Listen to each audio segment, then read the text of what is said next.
Already आपके सामने screen के ऊपर एक सिग्नल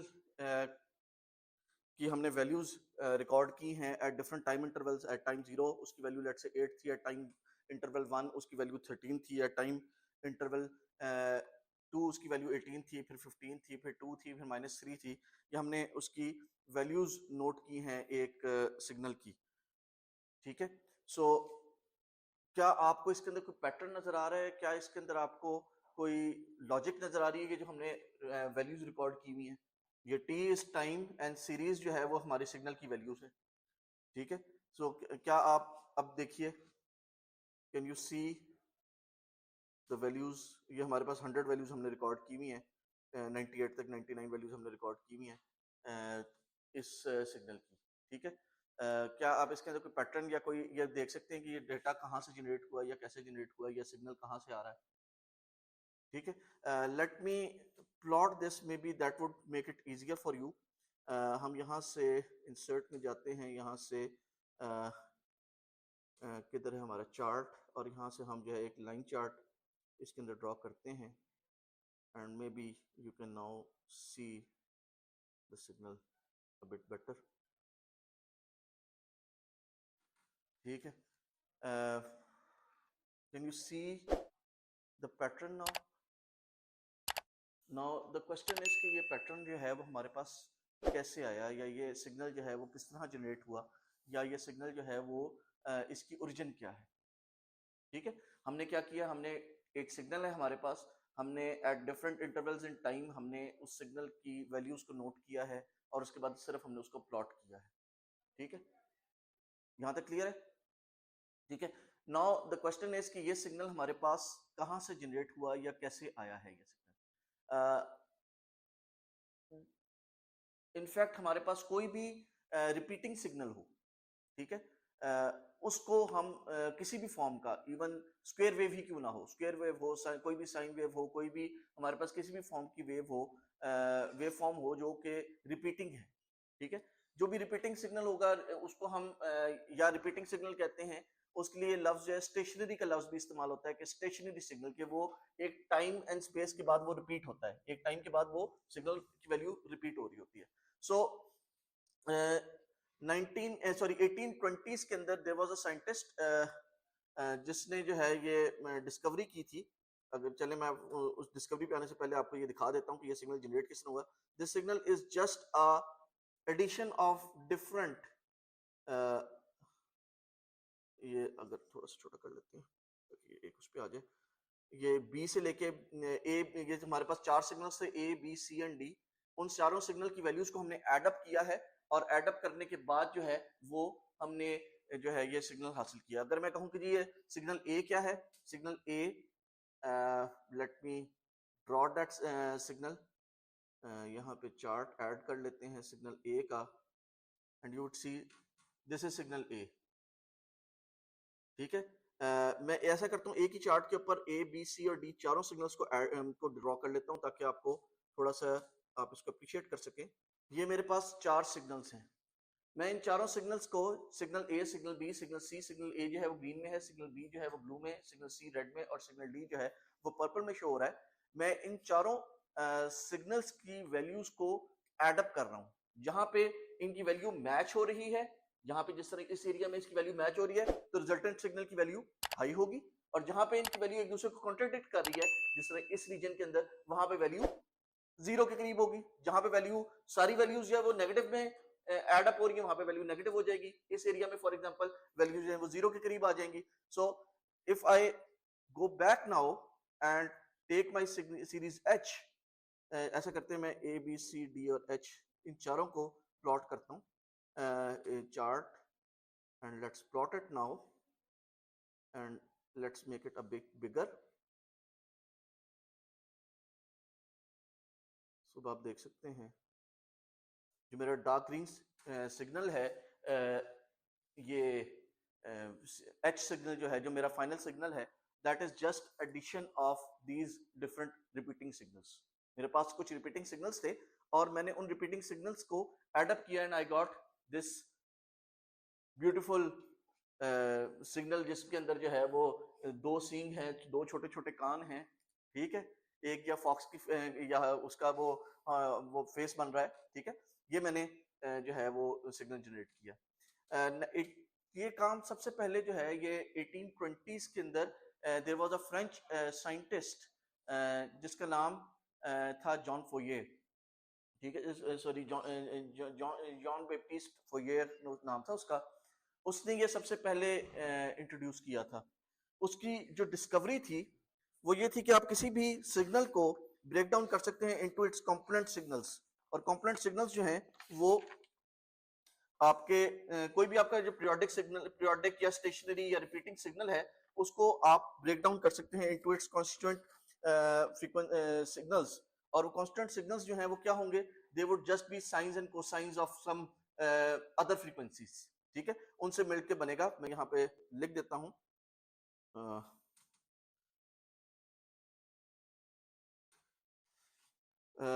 साइंटिस्ट का नाम था जॉन बैप्टिस्ट। इसको लिखा फोरियर जाता है, FOURIER, फोरियर, ठीक है, लेकिन इसको क्योंकि फ्रेंच नेम है तो उसको फोरियर प्रोनाउंस किया जाता है, ठीक है। And he did it in around 1820 I believe, 1822 है शायद ये इसकी डेट, 1820s लिख देते हैं। और he was a very prolific French scientist, mathematician and physicist, और इसने जो है वो बहुत सारा डिफरेंट एरियाज में काम किया हुआ है। he was actually studying the transference or propagation of heat through different materials. For example, ये एक मेटल की प्लेट है, इस मेटल की प्लेट के ऊपर एक साइड पे उसने जो है वो वैक्स या मोम जो होता है वो रखा, और एक साइड से यहाँ से उसने उसको गर्म करना शुरू किया, दूसरी साइड एक एंड से गर्म करना शुरू किया, and he studied how the heat propagated through this material, ठीक है। इसकी स्टडी के दौरान उसने जो है वो ये एनालाइज किया कि कोई भी पीरियोडिक सिग्नल जो है उसको हम लिख सकते हैं, it could be expressed as a sum of sines and cosines of different frequencies, ठीक है, ऑफ डिफरेंट कोएफिशिएंट्स, ठीक है। मैं लिख देता हूँ, और इसकी वजह से उस this is called Fourier transform, या फोरियर यू आर फोरियर की जो वो थी, that was any periodic PER, periodic PER,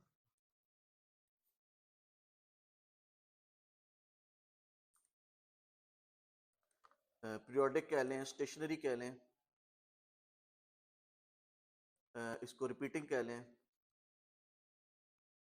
बाद में उसने डिस्कस किया कि this can also hold for non repeating signals as well, लेकिन जो उसका ओरिजिनल काम था वो था फॉर रिपीटिंग सिग्नल्स, ठीक है।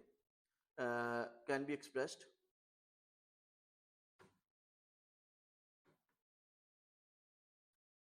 as a sum of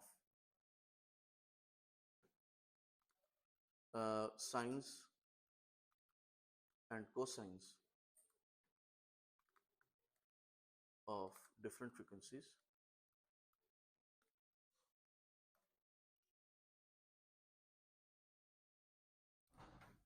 each with its own coefficient, ठीक है।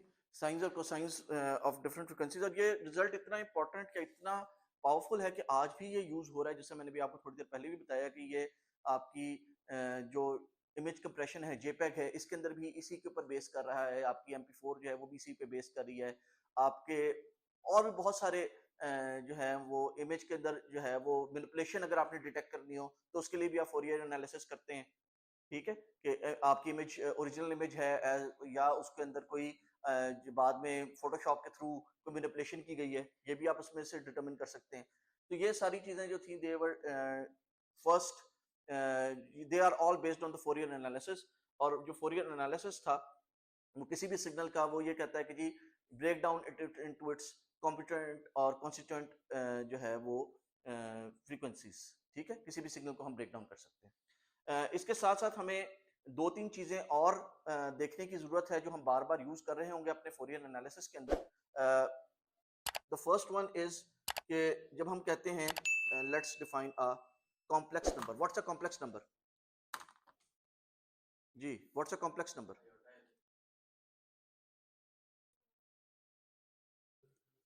कॉम्प्लेक्स नंबर एक ऐसा नंबर होता है जिसका कुछ रियल पार्ट होता है और कुछ इमेजिनरी पार्ट होता है। Real part plus imaginary part, ठीक है। एक ऐसा नंबर होगा जिसका कुछ रियल पोर्शन होगा, कुछ इमेजिनरी पोर्शन होगा। इसको हम लिख सकते हैं a complex number C can be written as some real value plus some imaginary value, और इमेजिनरी वैल्यू को आइडेंटिफाई करने के लिए हम उसके साथ जे लिख देते हैं। J is just under root one, ठीक है। अयोटा जिसे हम कहते हैं उसी को हम जे कह रहे हैं। There is nothing, no difference between iota and J, ठीक है। इसी कॉम्प्लेक्स नंबर को हम जो है वो पोलर कोऑर्डिनेट सिस्टम में भी लिख सकते हैं। अच्छा, ये जो है वो अगर हम एक अगर टू डायमेंशनल प्लेन के ऊपर एक इसको प्रेजेंट करने की कोशिश करें तो हम कहते हैं कि जी may be this is the real axis and this is the imaginary axis. और रियल एक्सेस के ऊपर अगर हमारे पास एक नंबर सी यहाँ पे है, this is a complex number C, so this complex number C is actually made up of this real part R and this imaginary part, let's say I, ठीक है। ओके, बात फॉलो कर रहे हैं? इसी को हम पोलर कोऑर्डिनेट सिस्टम में भी लिख सकते हैं। That is another way to represent the numbers. So हम यहाँ पे पोलर कोऑर्डिनेट में कहते हैं polar coordinate system. Polar coordinate system में हम कहते हैं कि this number c is equal to the magnitude of c, ठीक है, times cos of theta plus J sine of theta, ठीक है। थीटा क्या है? फॉर एग्जांपल ये हमारे पास जो है वो है, तो दिस इज माय थीटा, ठीक है। Cos of theta plus J sine of theta, यानी कि ये वाला जो पोर्शन है, दिस इज जो हॉरिजॉन्टल एक्सिस है, वो कॉस ऑफ थीटा से हम डिटरमिन कर सकते हैं, और जो हमारे पास वर्टिकल पोर्शन है वो हम साइन ऑफ थीटा से कर सकते हैं। और क्योंकि वो इमेजिनरी पोर्शन है तो उसको हम जो है वो क्या कर सकते हैं, और इमेजिनरी पोर्शन को हम जो है वो आई से जे से मल्टीप्लाई कर देंगे, ठीक है। सो और what is where this c magnitude is equal to the real part का स्क्वायर प्लस इमेजिनरी पार्ट का square whole under the root, ठीक है। और थीटा, थीटा क्या है हमारा?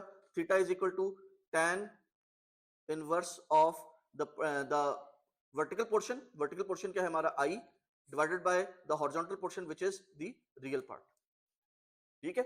एंड थीटा ऑब्वियसली यहां से यहां तक ही हो सकता है, इधर चले जाएंगे तो वो माइनस उसमें चला जाएगा, तो theta is in the range of minus pi to pi, ठीक है, वेयर पाई इज 180 डिग्री, ठीक है। लेकिन ये जो हम कैलकुलेशन कर रहे हैं ये हम रेडियंस में कैलकुलेशन कर रहे हैं, तो इस वजह से हमने इसको माइनस पाई टू पाई लिखा है। आप इसे चाहें तो आप लिख सकते हैं माइनस 180 टू 180 डिग्री लिख सकते हैं, लेकिन हम इसको पाई में लिख रहे हैं क्योंकि हम रेडियंस में कैलकुलेशन करेंगे, ठीक है।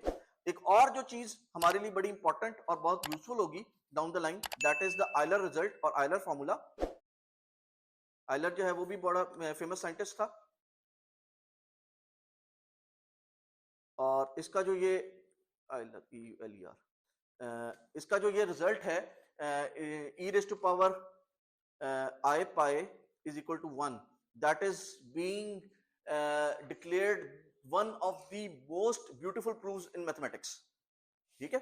e raised to power I pi is equal to 1 ये आयलर फॉर्मूला कहलाता है, and this is the one of the probably one of the most beautiful और most elegant proofs in mathematics। हम इसकी डिटेल्स या डिस्कशन में नहीं जा रहे, हम सिर्फ ये कह रहे हैं कि जी आयलर फॉर्मूला कहता है e raised to power I theta is equal to cos of theta plus j sin of theta, ठीक है। cos of theta plus j sin of theta ये हमारा आयलर फॉर्मूला कहलाता है, ठीक है। और अगर इसको हम अपने कॉम्प्लेक्स नंबर की डिस्कशन के अंदर ऐड कर दें, that says that complex number c can now be written as the magnitude of c times क्या था हमारे पास, cos of theta sorry plus J sine of theta, ठीक है, ये था ना हमारे पास. So this is can be written using the Euler formula. This could be written the magnitude of c times e raised to power I theta, या इसको j theta j theta, इसको भी j कर दें, यहाँ पे j कर देते हैं क्योंकि हम j यूज कर रहे हैं, ठीक है. e raised to the magnitude of c times e raised to power j theta, ठीक है. यहां तक हमारी बैकग्राउंड डिस्कशन है. यहां तक किसी का कोई सवाल है तो पूछ ले, ठीक है.